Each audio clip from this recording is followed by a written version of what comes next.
Hey everybody, it's Jason with Parallel Reality coming back with you today with an article from the Daily Wire called "The UN is a Failed Experiment." This is from August 3rd, and I like the subheading here too. It says United Nations, in scare quotes, is an oxymoron. And I don't even think I really need to do the article because I completely agree with the statement already, but we're still going to do it anyway and see why the Daily Wire thinks the UN is a failed experiment.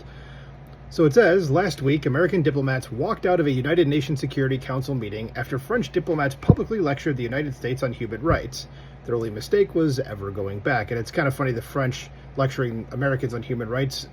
Say, if you guys think a particular invasion of a certain type of people is bad here, you should go check out what's happening in France. It's orders of magnitude worse. So, and they're like Britain, they're letting their citizens get pillaged and not doing a thing about it. Continuing on. It says, in certain corners of prestige globalist coteries and the well-heeled, well-connected New York, Paris, Geneva jet set, it's a popular sentiment that the UN was a brilliant accomplishment and a bastion of civilization. It's easy to take that supposition for granted, but I'm at a loss as to what exactly makes the UN so great. The concept is actually rather ridiculous. I don't think the concept's ridiculous, but let's see why they think that. It says, nations, by their very nature, are not united, at least not in any broad sense. A nation is a group of people with a common allegiance based on a shared set of values and identity. Because of this, any given nation has an inherent set of goals that are fundamentally distinct from those of the rest of the world. Okay, that makes sense then. I can agree with that. It says, this is not to suggest that there's anything wrong with international cooperation.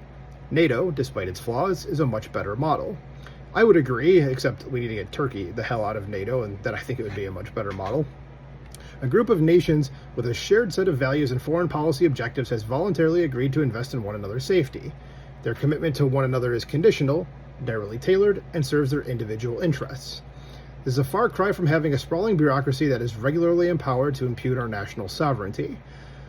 Leaving aside the practical inefficiencies of the UN, it is generally understood, save for a few starry-eyed college students, that the body has no real tangible power or enforcement mechanisms. It is symbolic. Still, symbolism is important, if hollow, and must be taken seriously. So from where does the UN derive its symbolic power? Supposedly, it represents the interests of all the peoples of the world in a parliament. This logic fails on two fronts. First, there is nothing democratic or representative about the UN. The majority of its member states are dictatorships. I did not know that. I mean, I knew there were obviously dictatorships in there. I didn't know it was a majority, but it says approximately 45% of UN member states are democracies. It says that means the majority of representatives are not selected by the people at all, but by authoritarian governments. Yeah, and Russia and China are on the Security Council, so there's, that problem. It says even if the UN were actually a democratic body, that would not make it any more legitimate. Plenty of people, especially the outside world, believe some pretty horrible things. Plenty of people would do some pretty horrible things if given the chance. I, for one, couldn't give a damn what those people think of American foreign policy. They don't get a say. Yes, exactly. The United Nations doesn't get to tell Americans what to do. Because we need not limit our criticisms to the theoretical.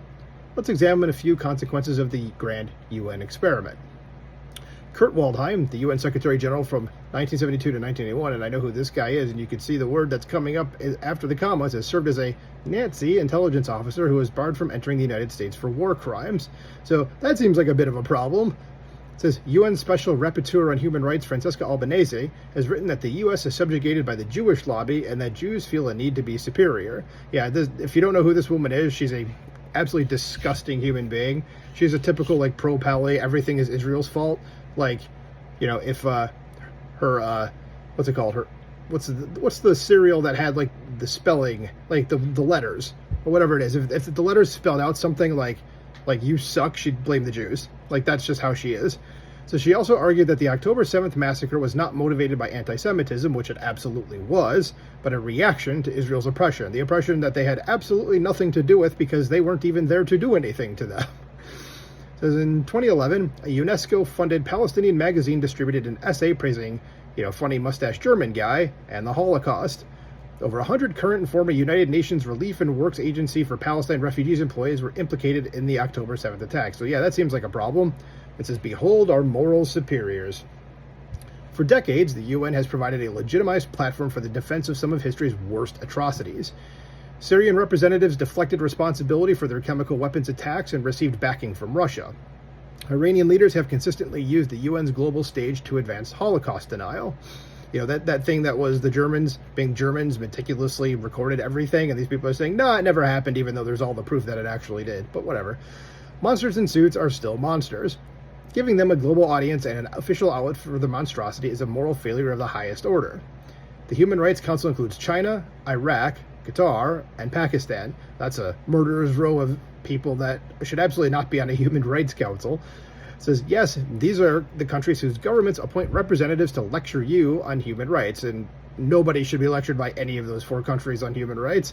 It says, since 2006, the UN Human Rights Council has adopted 112 resolutions against Israel, 45 against Syria, 16 against Iran, 11 against Russia, and 4 against Venezuela. In 2025, the UN General Assembly adopted 15 resolutions against Israel and only 11 against the rest of the world. Even if you accept the death tolls purported by Hamas, which, remember, comes from the Gaza Health Ministry, which is run by Hamas, and Hamas lies about literally everything, so you can't really trust what they say, says they pale in comparison to the victims of the Assad regime. Yes, that's 100% true. So why the disparity in reactions? I've been assured it's not anti-Semitism. This is top-down epistemology at its finest. There we go. It says the UN supposedly carries moral authority, claiming the height of credibility.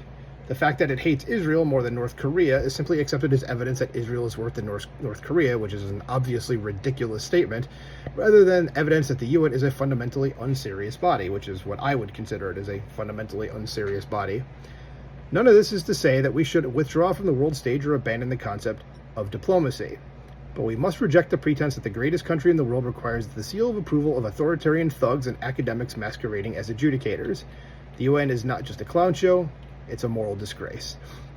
Yeah, I know they want to keep articles kind of short. There's probably so much more that can be added to this about why the UN is just a hellhole. It's what's the Star Wars quote? Like, it's a hive of scum and villainy. Like, well, that picture right there on your screen right now, except for President Trump, because he's cool.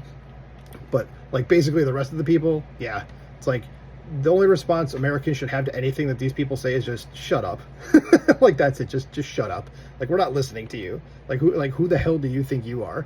Obviously, if you need to talk about things with another country, sure, fine, but do that with them. You don't need to come here and discuss it with the whole entire world, especially like what it said, that there's a ton of authoritarian dictators there. So what do you guys think about this? Do you agree with that? Let me know in the comments below.